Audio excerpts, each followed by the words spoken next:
This is going to be kind of an experimental video. So I picked up this Hobbywing Quicrun 1080 brushed ESC, a speed controller for brushed motors.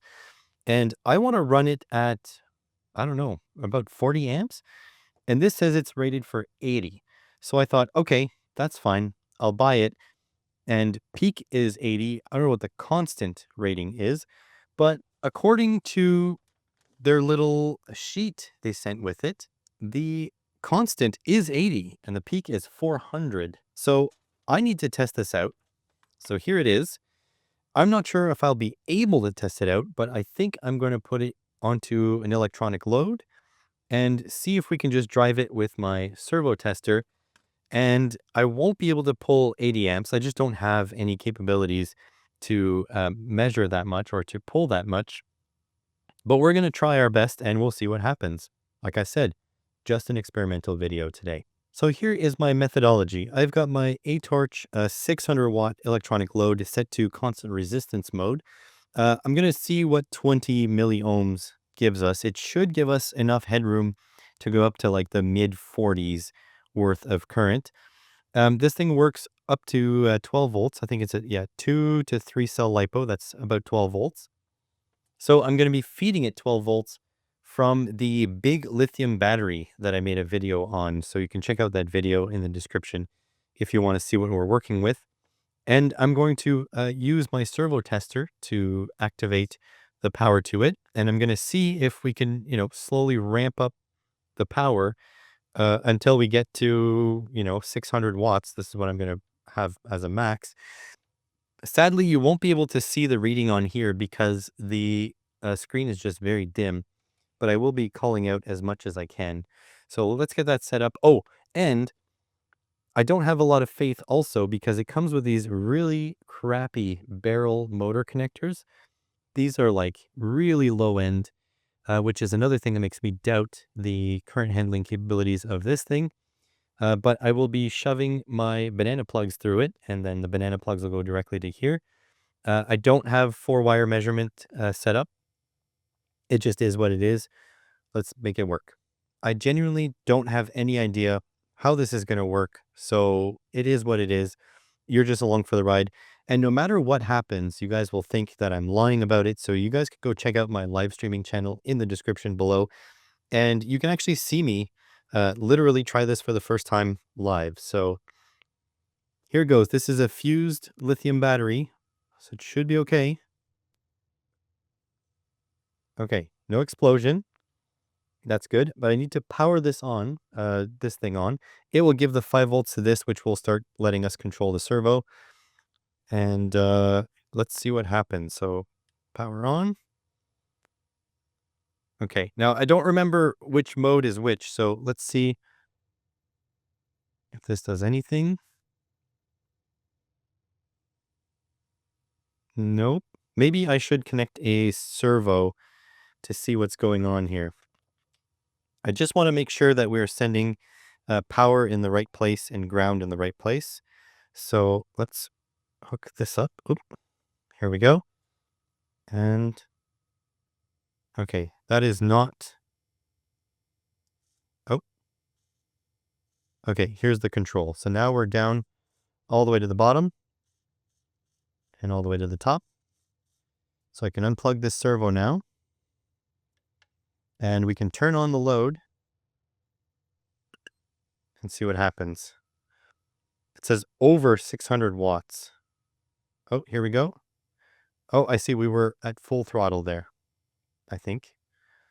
Oh, true. I forgot. This is a car remote control.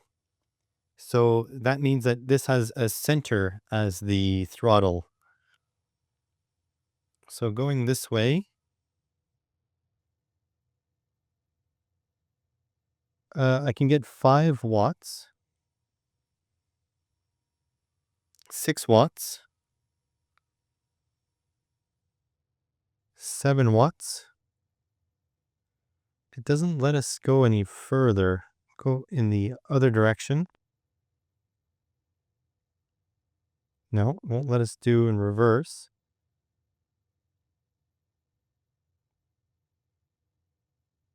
Seems like I can only send about 5, 7, 8, 9 watts. I'm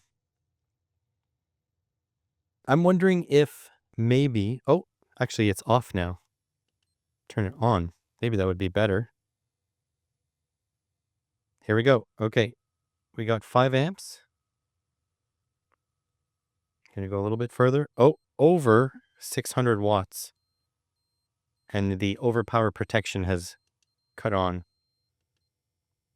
Okay, so let's change the constant resistance up a little bit. Let's go up to 1 ohm and try it like that. So now it's on.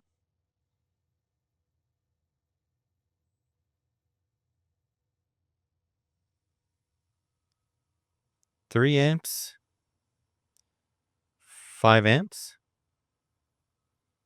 6 amps, 8 amps, 9, 12. So now we're at 12.3 amps.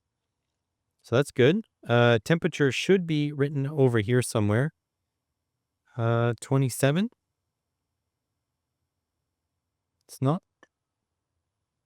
not super hot. Okay, but now we need to drop the resistance a little bit. So we are now at 13.5 amps. We are now at 15.5 amp. We're at full throttle. We are at 17 amps. So we're just slowly ramping down. We are at 20 amps. So now it's at 20 amps. Should be getting a little warm.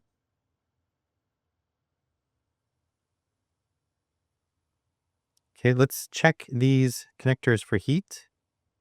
This one's not hot. This one's not hot.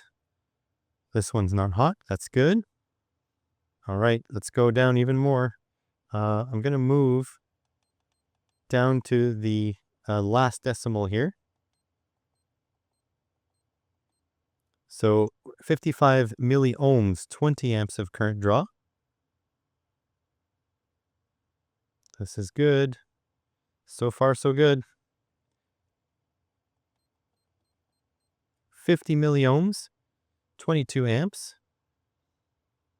It's starting to smell some heat, but I don't think it's from this. I think it's actually from my load. Let's drop it even more. 45 milliohms, we're at 24 amps. Honestly, there's no fan on here, and this is still cool to the touch. That's good. Let's keep it up. 40 milliohms. We're at almost 30 amps of draw.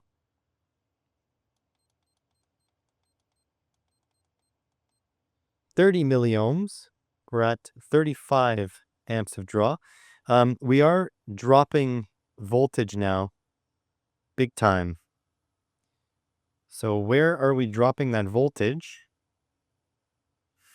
The terminal block on the load is getting quite warm.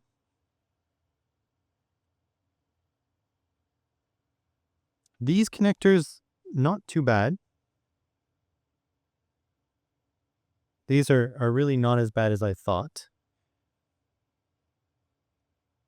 The XT60 is barely warm.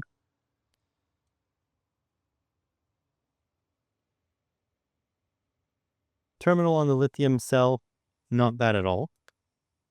We are pulling 33.9 amps from it. So let's go down even more. Oh, I'm feeling heat now.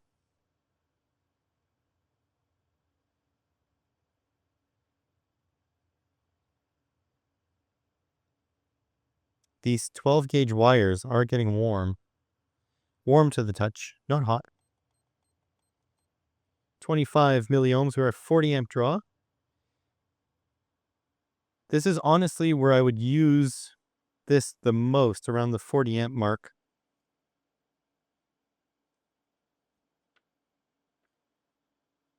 Really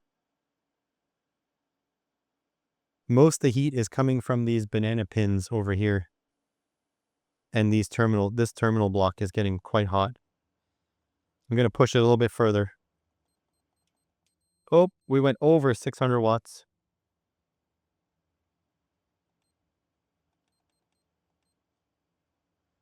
Didn't watch my current here.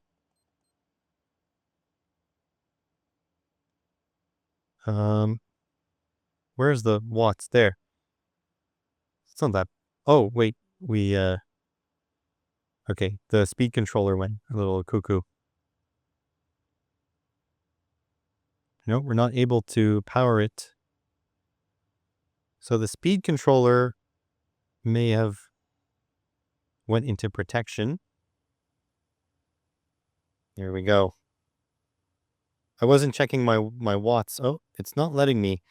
It's interesting. The speed controller seems to have a problem.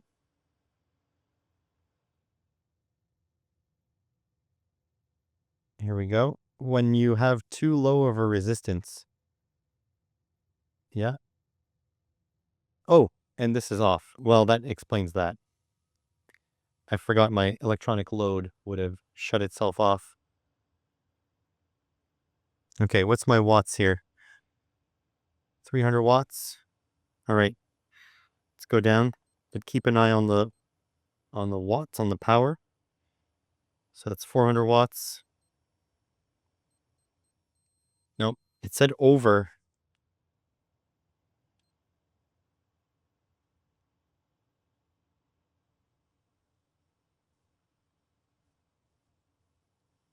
Nope. Okay, for some reason, the electronic load is saying over 600 watts, but we're not. See, it said immediately over 600 watts. Interesting. So let's see.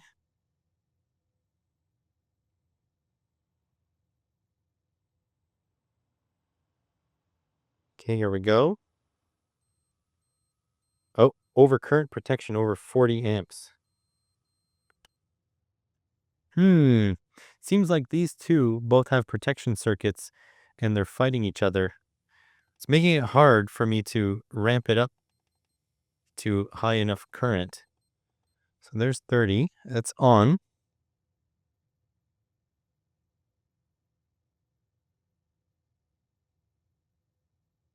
Nope, it's not happy about that.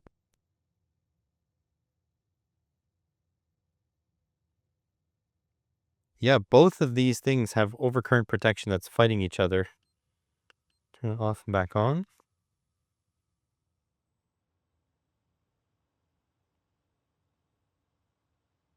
So here it goes.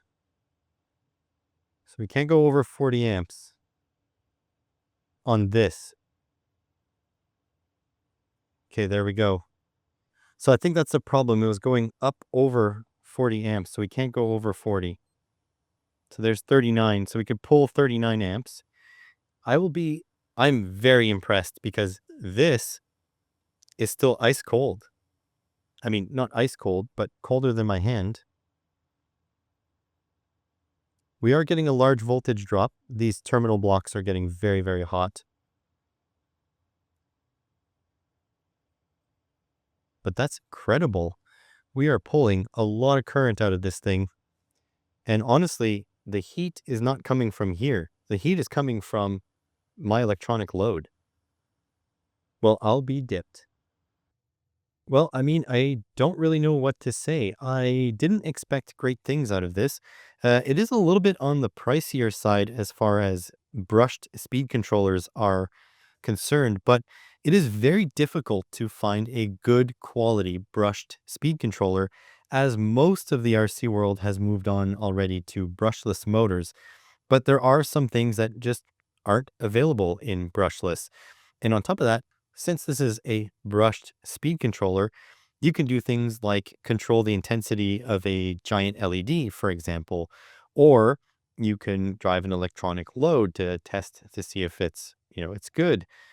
There's a lot of things you can do with this little module, and I hope that you're going to be subscribed to the channel once I do put it into use, hopefully this summer.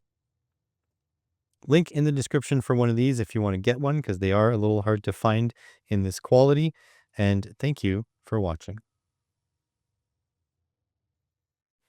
So these covers,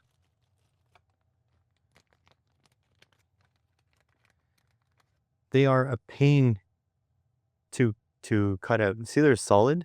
They have a nipple there. That's just a nipple. If you try to cut them with anything, it really doesn't work. It's not made for that. So I bought these on AliExpress. These are leather punches. They're meant for leather. See, that one has a piece of silicone in there. And with this, you can easily punch the holes out on these things. Yeah, I think this is the correct size too. Might go one size bigger, but I think this is fine. And so you just use this like so. You give it a thwack with a hammer, or you could just force it down if you don't want to smash onto your flat spots. So there we go. You just cut a perfect hole in these grommets. I feel like I am the innovator of this. I feel like I am the one who invented this. Makes a nice, perfect hole every single time. It is so simple to use. There you go. This one is key-shaped because I punched the nipple out, but that's fine. So yeah, just get yourself a piece of really cheap leather punches, and you've got whatever size you need. They couldn't have cost me more than like $5.